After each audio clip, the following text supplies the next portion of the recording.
নমস্কার। অবশেষে কিন্তু অন্নপূর্ণা ভান্ডার সরকার লঞ্চ করে দিল। তো বিজেপি গভর্নমেন্টে আসার আগে যেই স্কিমটা নিয়ে একদম আলোড়ন ফেলে দিয়েছিল লক্ষ্মীর ভান্ডার, তার পরিবর্তে যে অন্নপূর্ণা ভান্ডার দেবে সেটা কিন্তু গভর্নমেন্ট নোটিফিকেশন অলরেডি জারি হয়ে গেছে 19শে মে।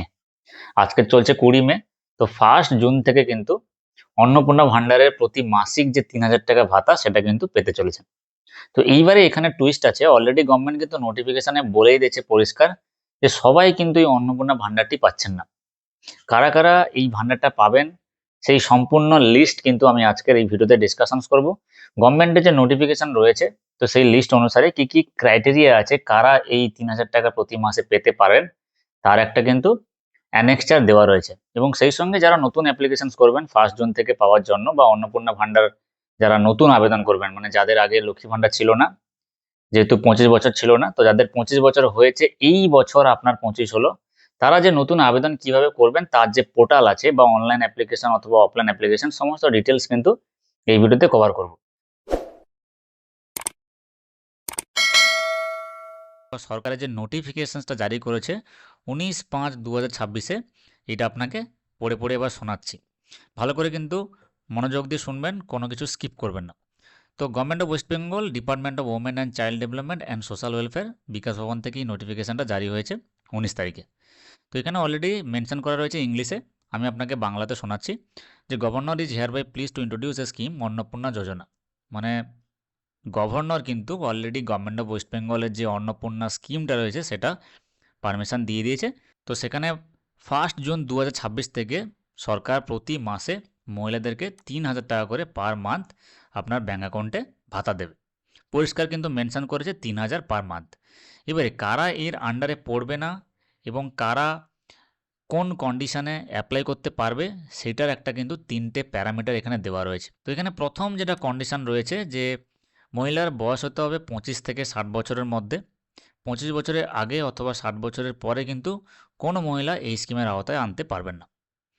সেকেন্ড কন্ডিশন যেটা রয়েছে যে she is not any permanent government employment getting regular salary pension under the union of the state government or any other statutory body, government undertaking, panchayat, municipality, local body, teaching, non-teaching employment under the state government aided educational institution or etc.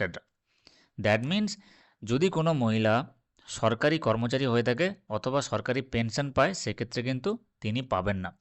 সরকারি কর্মচারী in the sense, এখানে যদি সরকার অধীনস্থ যে কোনো teaching non teaching staff হোক বা local body হোক বা মিউনিসিপ্যালিটি বা পঞ্চায়েতের আন্ডারে যারা সরকারি চাকরি করেন, তারা কিন্তু এই স্কিমের আওতায় আসবেন না।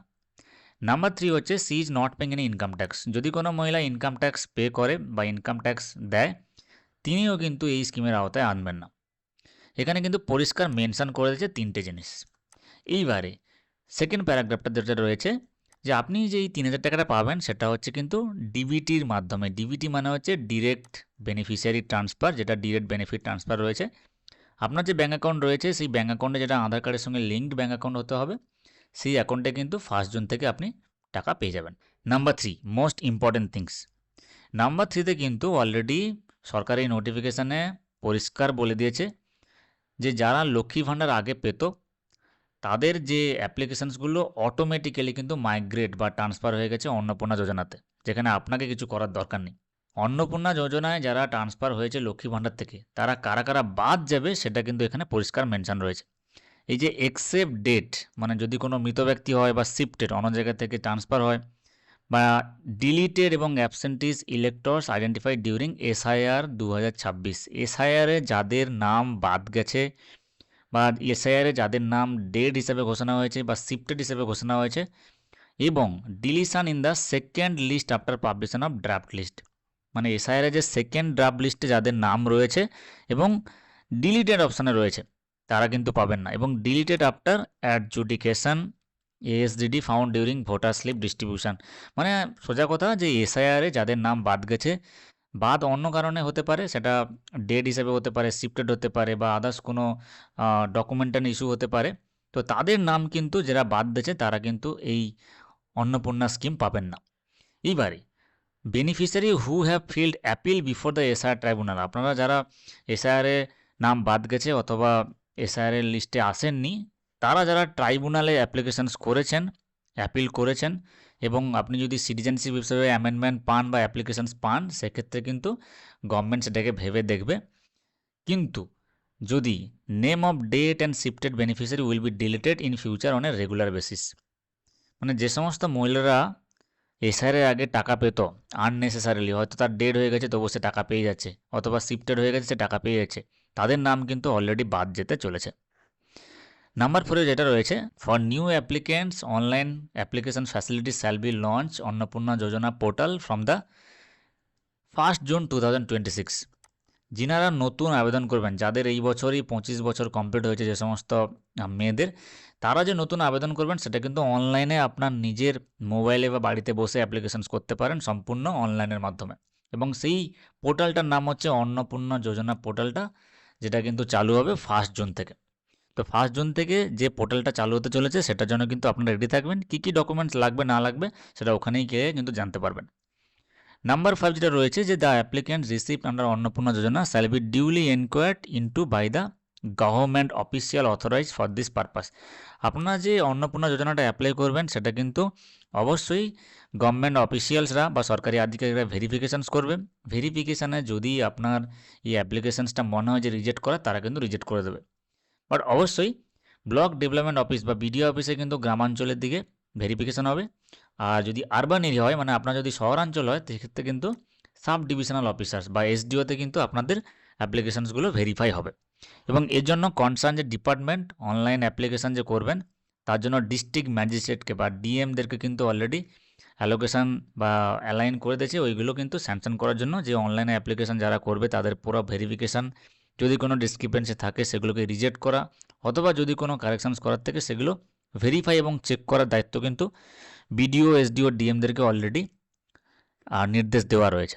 যদি ইনকেস আপনার বাড়ি কলকাতা মিউনিসিপ্যালিটি কর্পোরেশনের আন্ডারে হয়, সেক্ষেত্রে কিন্তু কলকাতা মিউনিসিপ্যালিটি কর্পোরেশনের যে অফিসার্সরা রয়েছে তারা কিন্তু আপনার ভেরিফিকেশানস করবে, যে নতুন অ্যাপ্লিকেশানসগুলো জমা পড়বে, এবং সেটা কিন্তু সম্পূর্ণ অন্নপূর্ণা যোজনা পোর্টালেই আপনার ভেরিফাইড করবে। এই জন্য কিন্তু অলরেডি নাম্বার 6-এ দেওয়া রয়েছে যে concern district magistrate shall act as a sanctioning authorities in the district and the commissioner Kolkata municipality corporation shall act as a sanctioning authority of KMC. মানে এখানে বলা রয়েছে যে ডিএমরা বা যারা জেলা শাসকরা রয়েছেন ওনারা কিন্তু স্যাংশনিং অথরিটি হিসেবে কাজ করবে ডিস্ট্রিক্টের ক্ষেত্রে। আর যদি আপনার কলকাতা এরিয়া হয়, সেক্ষেত্রে কলকাতা মিউনিসিপ্যাল কর্পোরেশন যেটা রয়েছে কেএমসি, ওনারা কিন্তু স্যাংশনিং অথরিটি হিসেবে অ্যাক্ট করবে। এবং নাম্বার 7 যেটা রয়েছে, this notification is issued with the concurrence of the finance department group E vide their UO, এটা যেটা ডেট রয়েছে সেটা, এবং by order of the governor, এখানে গভর্নরের সাইনও রয়েছে। তো এই যে পুরো নির্দেশিকাটা পরিষ্কার কিন্তু বলা রয়েছে, যেখানে কারা কারা অ্যাপ্লিকেশানস করতে পারবেন, কারা কারা কিন্তু অন্নপূর্ণা যোজনাতে পাবেন টাকাটা প্রতি মাসে, এবং কারা পাবেন না, এবং কাদের নাম বাদ যেতে চলেছে, এইটা সম্পূর্ণ কিন্তু আপনাকে ডিসকাশনস করা হলো। তো সবথেকে মোস্ট ইম্পর্ট্যান্ট যেটা, যে এই যে 3 নম্বর প্যারাটা এখানে কিন্তু পরিষ্কার রয়েছে, যে এসআইআরে যাদের নাম বাদ গেছে, এসআইআরে যাদের নাম ডিলিটেড হয়েছে, তারা কিন্তু এই অন্নপূর্ণা স্কিমটা পাচ্ছেন না। আশা করি বোঝাতে পারলাম। যদি ইনকেস কোনো ডাউটস থাকে অবশ্যই কমেন্ট বক্সে কমেন্ট করবেন, এবং দেখা হচ্ছে পরের ভিডিওতে। এবং এই পোর্টালটা যখন চালু হবে, অন্নপূর্ণা যোজনা পোর্টালটা, তখন কিন্তু আপনাকে লাইভ অ্যাপ্লিকেশনস করেও দেখিয়ে দেবো, তাহলে কিন্তু আপনি প্রপার নিজে থেকেই অ্যাপ্লিকেশনসটা করতে পারবেন।